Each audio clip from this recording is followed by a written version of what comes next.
Oi, pessoal, tudo bom? Vim conversar com vocês um pouquinho a respeito de como ingressar na pós-graduação. É uma dúvida bem relevante aqui entre os nossos seguidores, né, que tem interesse em seguir a área acadêmica, então eu vim tentar explicar um pouquinho, passo a passo para vocês. Acho que a primeira coisa que a gente precisa pensar quando a gente tem interesse em fazer um mestrado, um doutorado ou mesmo uma iniciação científica é buscar um tema que nos interesse. Isso é fundamental porque a gente vai investigar a fundo um determinado assunto e isso é bastante trabalhoso, né? Então a primeira coisa é definir qual que é a área de interesse. Depois disso, a gente precisa procurar, então, dentro da nossa área de interesse, algumas linhas de pesquisa que estejam de acordo com o que a gente quer trabalhar e quais possíveis orientadores, né, a gente poderia, então, entrar em contato. E normalmente a gente tem nos sites das universidades, então Unifesp, USP, Unesp e nas universidades públicas. Geralmente no site dessas universidades a gente tem ali linhas de pesquisa e os orientadores. Então vocês podem entrar, podem ver qual que é a linha de pesquisa de cada orientador. Você pode acessar o currículo Lattes desse orientador, né? E muitas vezes pegar o e-mail de contato. Então o segundo passo seria fazer contato com possíveis orientadores.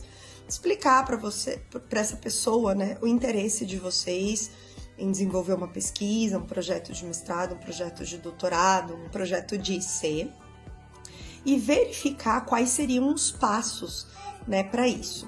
Normalmente, esses orientadores, aí, ou possíveis orientadores, eles exigem que a gente faça um estágio probatório. O que é isso?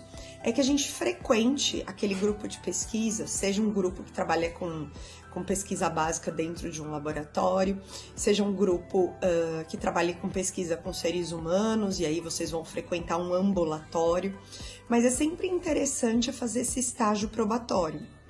Dependendo do orientador, isso pode durar alguns meses, até um ano ou mais.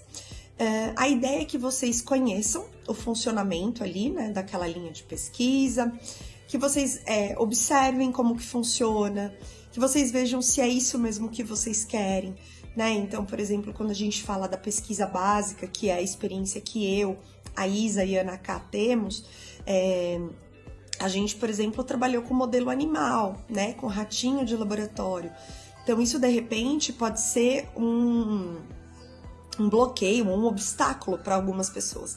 Então, antes da gente ingressar, é importante a gente ver se a gente consegue trabalhar aí com os modelos que são utilizados dentro daquele laboratório, certo? Esse estágio também ele é interessante porque durante o estágio você consegue conhecer um pouco mais a linha de pesquisa, consegue inclusive começar a pesquisar sobre essa linha e pensar no desenvolvimento do seu projeto. A gente tem algumas diferenças entre, né, as faculdades, entre os institutos de pesquisa com relação à seleção. Mas geralmente o projeto de pesquisa ele é um critério de avaliação para o ingresso na pós-graduação. Então, geralmente a gente tem aí uma prova, que normalmente é uma prova de conhecimentos específicos da área. No nosso caso, a gente fez uma prova de fisiologia geral. A gente tem também lá no Instituto de Ciências Biomédicas a necessidade de apresentar um teste de proficiência numa língua, que no caso é o inglês. Então, para se inscrever no processo de seleção, a gente precisa apresentar a aprovação no teste de proficiência. A gente precisa ter passado na prova, né, de seleção, que é uma prova de fisiologia, e a gente precisa submeter um projeto de pesquisa. Nas diferentes universidades, isso pode variar. Então, a gente pode ter alguns lugares onde apenas você é avaliado pelo projeto de pesquisa, alguns lugares onde a prova de proficiência em inglês ela não é um pré-requisito para inscrição no processo seletivo, o indivíduo tem aí um prazo para apresentar a aprovação nessa proficiência. Isso vocês vão saber procurando exatamente as informações do setor de pós-graduação da universidade aí que vocês têm interesse em ingressar. Mas mais ou menos é assim que funciona. Então, durante esse estágio probatório, é interessante que a gente conheça a linha de pesquisa, que a gente comece a elaborar o nosso projeto, né? O que a gente pretende desenvolver depois de ingressar na pós-graduação oficialmente, e também se preparar, seja para o teste de proficiência, seja para a prova de conhecimentos gerais. Então, esse seria um passo a passo aí que é o básico, né, lá para o Instituto de Ciências Biomédicas da USP.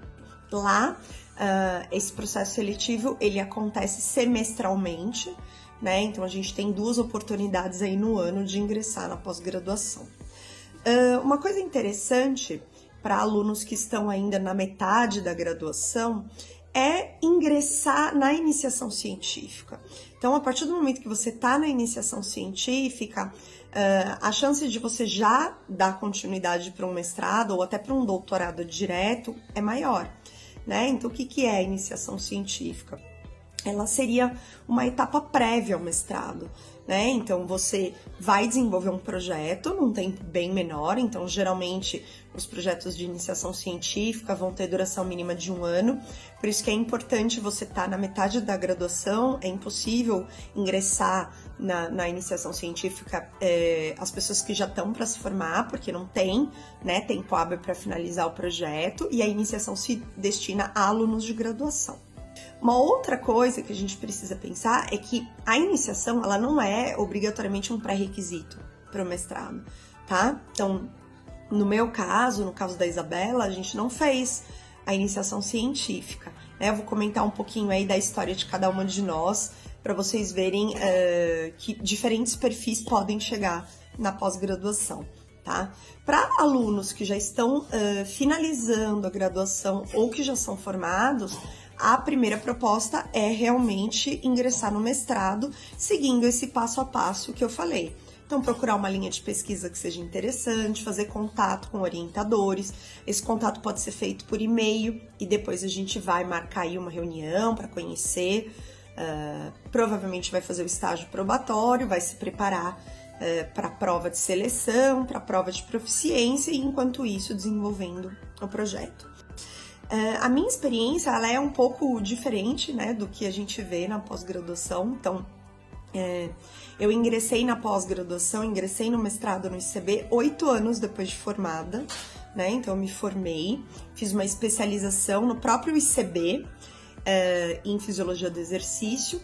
Fui trabalhar como nutricionista, que é a minha formação, e só depois de muito tempo eu fui procurar o mestrado. Né? Então, fiz exatamente isso. Procurei algumas linhas de pesquisa que me interessavam, fiz contato com alguns professores e tive a sorte de receber uma resposta positiva do professor Ângelo Carpinelli, que é uma referência aí no Brasil na pesquisa em secreção, né? Fisiologia da secreção de insulina. Eu realizei um estágio no laboratório em torno de uns 4 ou 5 meses. Durante esse estágio, a gente foi trabalhando no projeto de pesquisa. Eu fui fazendo aulas particulares de inglês para a prova de proficiência e fui estudando sozinha a fisiologia, né? Então, peguei um livro de fisiologia e fui estudando sozinha para a prova.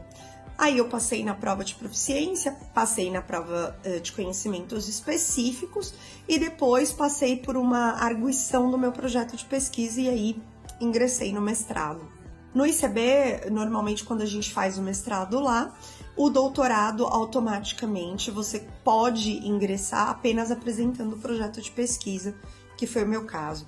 Então eu fiz o mestrado e o doutorado dentro da mesma área, né, com o mesmo orientador, o professor Ângelo Carpinelli.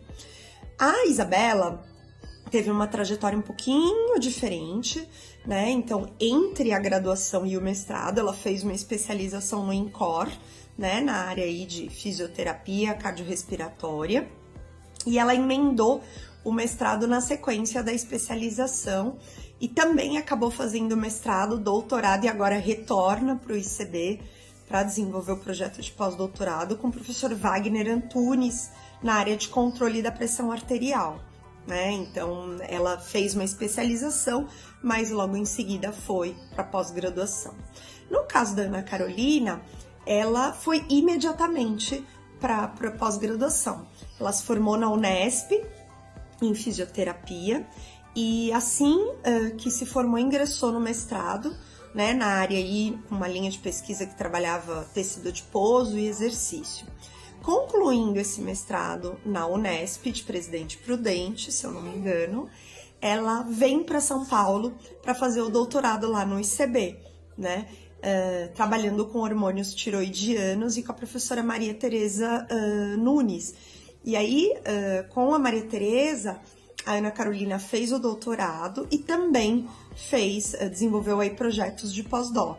Então, só para vocês verem como a gente não precisa imediatamente sair da graduação e ingressar no mestrado ou ter feito obrigatoriamente uma iniciação científica para ingressar no mestrado, né? Então é possível a gente ir para pós-graduação depois de um tempo de formada, como aconteceu comigo.